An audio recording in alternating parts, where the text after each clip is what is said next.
A gente vai falar agora sobre domínio, contradomínio e conjunto imagem, tá bom? É bem simples, são só definições.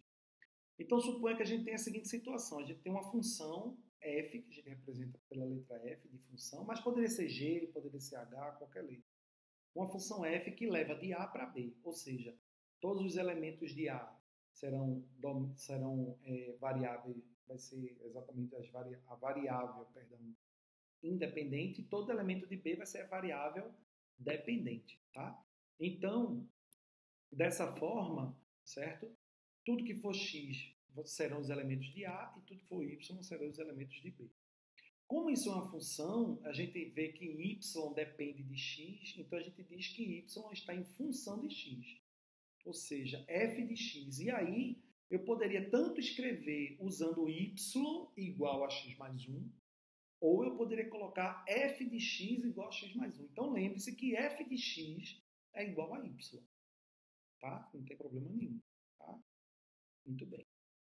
E aí essa função x mais 1, ela leva os elementos de A para B. Então, se x for 1, 1 mais 1, 2. Se x for 2, 2 mais 1, 3. Se x for 3, 3 mais 1, 4. Se x for 4, 4 mais 1, 5. Se x for 5, 5 mais 1, 6. Sobraram esses dois, tá vendo?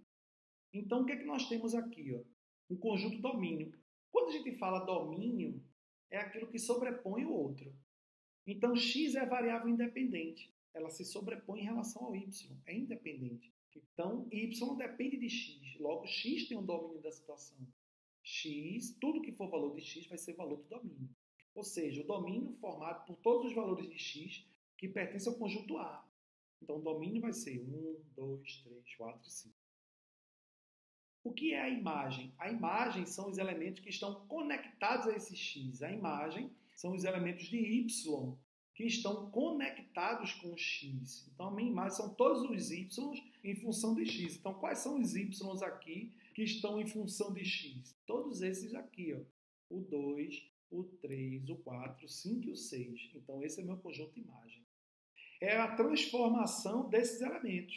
Um se transformou em 2, 2 se transformou em 3, 3 se transformou em 4, 4 se transformou em 5, 5 se transformou em 6. Tá? Olha, e esses elementos que sobraram? Bem, eles não são do conjunto imagem. No entanto, existe um conjunto chamado de contradomínio. O que é o contradomínio? São todos os elementos do conjunto B. Então, tudo que for conjunto B, todos os elementos do conjunto B, vai ser o contradomínio. Ok? Então, 1, 2, 3, 4, 5, 6 e 7. O que é zero da função ou raiz da função? Deixa eu só voltar aqui para fazer uma pergunta a vocês. Aqui, deixa eu voltar para esse exemplo. Não esses, tá? Aqui, ó. O que é que nós temos aqui? Ó? Domínio, imagem. Domínio, imagem. O contradomínio é o próprio conjunto imagem. Mas se a gente olhar no exemplo anterior, vou voltar aqui para a gente ver. Aqui, ó. Quem é o domínio? Todos esses elementos, ó.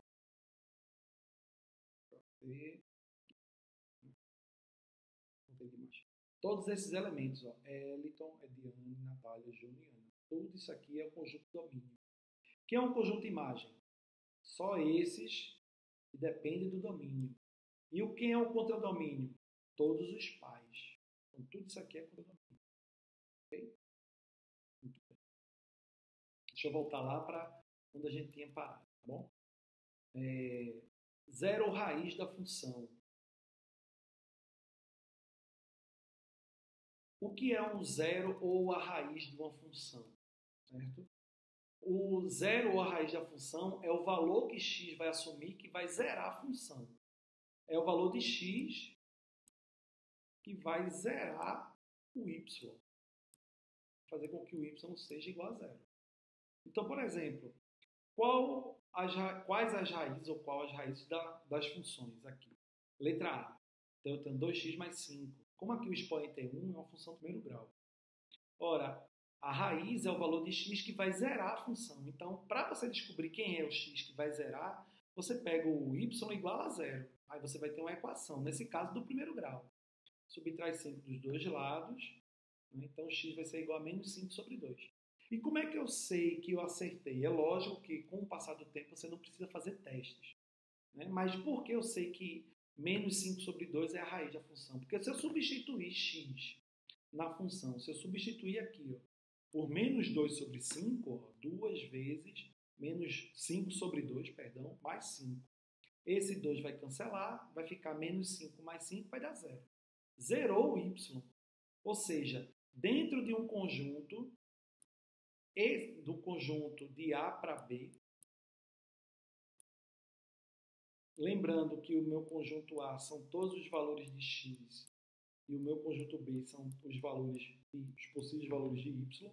Dentro dessa relação que existe, que é essa função 2x mais 5, quando x for menos 5 sobre 2, ele vai levar para o zero. Ou seja, se zerar a função, isso aqui é a raiz. E aí, para descobrir a raiz da função ou o zero da função, é só você pegar a função e igualar a zero. A mesma coisa eu vou fazer aqui na letra B. Se eu quero descobrir quais são as raízes dessa função, eu devo pegar essa função e igualar a zero. Quando eu igualo a zero, fica uma equação de segundo grau. E aí, a equação de segundo grau todo mundo sabe, né? Delta, b ao quadrado menos 4ac, o b é menos 7, o a é 1 e o c é 12. O delta dá 1. Menos b mais ou menos raiz de delta sobre 2a, substituindo, e aí a gente encontra as raízes, 4 e 3. Se você substituir x por 4, se você botar aqui, ó, x por 4, substituir x por 4 ao quadrado, menos 7 vezes 4, mais 12, isso aqui vai dar zero, só fazer o cálculo. Então, 4 e 3 são as raízes. Como sugestão, dê uma lida nos exemplos respondidos que estão na página 43, tá bom? Porque aí vai te dar uma base para fazer os exercícios, tá? Vamos fazer aqui algumas questões. Vai lá na página 43, a gente vai fazer duas questõezinhas aqui, tá? Na página 43 eu vou fazer a questão 14, que diz assim, dada a função f de r menos raiz de 5 e raiz de 5, tá? Por que menos isso aqui? Porque, veja, o conjunto é de R para R. Mas não, o x será todos os reais, mas o x não vai ser isso aqui. Por que o x não pode ser isso? Porque se o x for raiz de 5, raiz de 5 ao quadrado vai dar 5. Menos 5 vai dar zero, vai ficar com zero denominador. Eu não posso ter zero denominador de frações. Então o x aqui vai assumir qualquer valor, menos esses dois. Por quê? Porque se eu substituir x por um desses dois valores aqui, vai ficar zero no denominador. A fração não pode ter zero no denominador. Então ele está dizendo ó, que o domínio vai ser tudo isso aqui. Ó. Esse é o meu domínio. Certo? E o contradomínio serão todos os reais. Bem, ele quer que você determine o f de zero. Veja, quando ele pergunta o f de zero, ele está querendo que você diga o valor de y para quando x for zero. Já que isso aqui pode também ser representado por y, tá? Eu posso usar f de x, mas poderia usar outra letra. Então, o que a gente vai fazer na letra A? A gente vai substituir o x por zero e descobrir o que é que a gente encontra. Então, o f de zero, um pouquinho de paciência, é igual, no lugar de x eu boto zero, que eu fico com 0 ao quadrado menos 5, e aí 0 ao quadrado é igual a zero, e 0 dividido por menos 5 dá zero.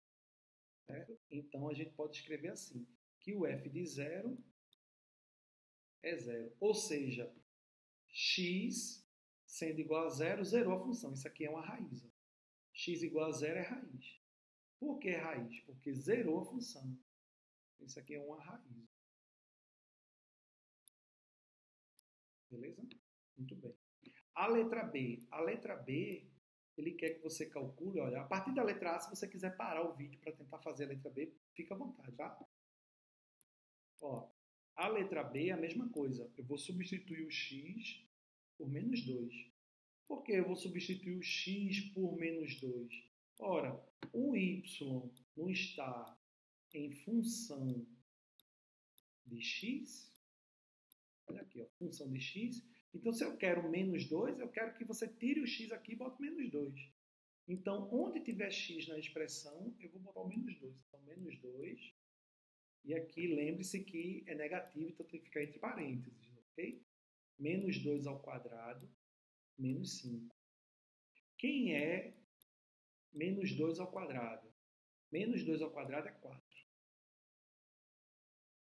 E quem é 4 menos 5?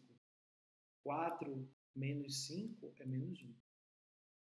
E quem é menos 2 dividido por menos 1? Menos 2 dividido por menos 1 dá 2. Então, o f de menos 2 é igual a 2. Tá? Quem é o f de meio? Então, na letra C, eu vou substituir o x por meio. Desculpa. Vou substituir o x por meio. 1 sobre 2. Vai dar um pouquinho de trabalho porque é fração. Então, vou ficar com 1 sobre 2. No denominador, 1 sobre 2 ao quadrado, menos 5. Então, eu fico com meio. No denominador, eu vou ficar com 1 quarto, menos 5. Isso é um 5, tá bom? Aí, piorou, mas é um 5. Então, eu vou ficar com meio sobre, quem é 1 quarto, menos 5. Tira o MMC, não é isso? Que é 4. 4 vezes menos 5 dá menos 20. Mais 1, menos 19. Certo? 4 vezes menos 5, menos 20. Mais 1, menos 19. Divisão de fração vai repetir a primeira. Vai multiplicar pelo inverso da segunda. Continua negativa a fração, né? A fração. Então, aqui eu posso simplificar esse com esse. Ficar 2. Então, vai ser menos 2 sobre 19. Então, o f de meio vai ser igual a menos 2 sobre 19. Tá? Então, e aí, na letra D, ele quer que você calcule o f de menos 2 somado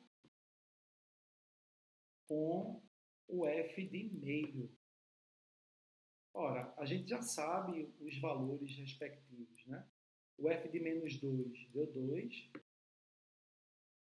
e o f de meio deu menos 2 sobre 19. Como é uma soma, eu evitei e era negativo aqui, eu acertou os parênteses, né? Então, aqui o MMC foi 19. 19 vezes 2 dá 38, menos 2. Então, eu vou ficar com menos 36 sobre 19. Tá? Então, a resposta aí, f de menos 2 somado com f de meio, menos 36 sobre 19. Tá? Beleza? Ó, vamos ver outro exemplo? Questão 15. Seja g a função cuja lei é g de x, pode ser f ou g, tanto faz, igual a 4 sobre 1 menos x, mais x sobre 2x menos 6. Se x pertence aos reais, para quais valores de x a função g não está definida? Veja, para não estar definida, significa dizer que existe algum valor que vai fazer com que a função fique inexistente, que ela não pode ter. Na questão anterior, aqui, ó, a gente viu que o domínio são todos os reais menos esses dois valores. Por quê? Porque se eu substituir x por um desses dois valores, vai ficar zero no denominador. Então, como é uma fração, em toda fração, o denominador ele tem que ser diferente de zero. Então, o que é que significa dizer? Significa dizer que 1 menos x tem que ser diferente de zero. Então, menos x tem que ser diferente de menos 1. Então, x tem que ser diferente de 1. Se x for 1, a função não está definida. Então, certo? Para quais valores a função não está definida? 1. Essa é a primeira resposta. E aqui, ela também não está definida se esse denominador, 2x menos 6, se isso aqui for zero. Isso não pode ser zero. Tem que ser diferente, porque é denominador.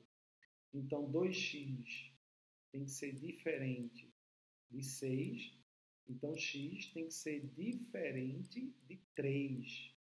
Tá? Então, quando é que a minha função ela não está definida? Ela não está definida para x igual a 1 e x igual a 3. Essa é a resposta, certo? X para 1, vou botar assim, para 1 e 3. A função não está definida. Então, se ele pede o conjunto domínio, qual o domínio da função? O domínio da função, essa é a forma correta de se escrever. É todo x que pertence aos reais. Por que x? Porque x é domínio. É a variável independente, lembra? Tal que x não pode ser o número 1, porque quando eu quero o domínio, eu quero os valores que façam com que a função exista. Então, ela vai existir para qualquer número real, desde que o x seja diferente de 1 e o x seja diferente de 3. Mas a resposta da questão é: para quais valores de x a função não está definida? Se ele dissesse quais os valores de x a função está definida, então seria esse aqui. Ó. Está definida para todo x real, tal que x é diferente de 1 e de 3. Mas se ele está perguntando para quais valores de x a função não está definida no 1 e no 3. Beleza? Ó. Sugestões de exercícios, pessoal. Você vai pegar o livro, vai na página 41 fazer a questão 4 e 5, que eu só fiz a 2 e a 3, e vai terminar a página 43. Vocês sabem onde me encontrar, eu estou lá no grupo, nesse período de férias, né? Alguns alunos não perderam contato, mandaram dúvidas, mandaram exercícios, né, que estavam fazendo e se atrapalharam, então eu fiquei muito feliz por isso, certo? Continue sempre assim. No decorrer da semana eu vou soltando dicas no grupo, certo? Faço as atividades e até a semana que vem, se Deus quiser. Beijo, galera, bons estudos e até a próxima.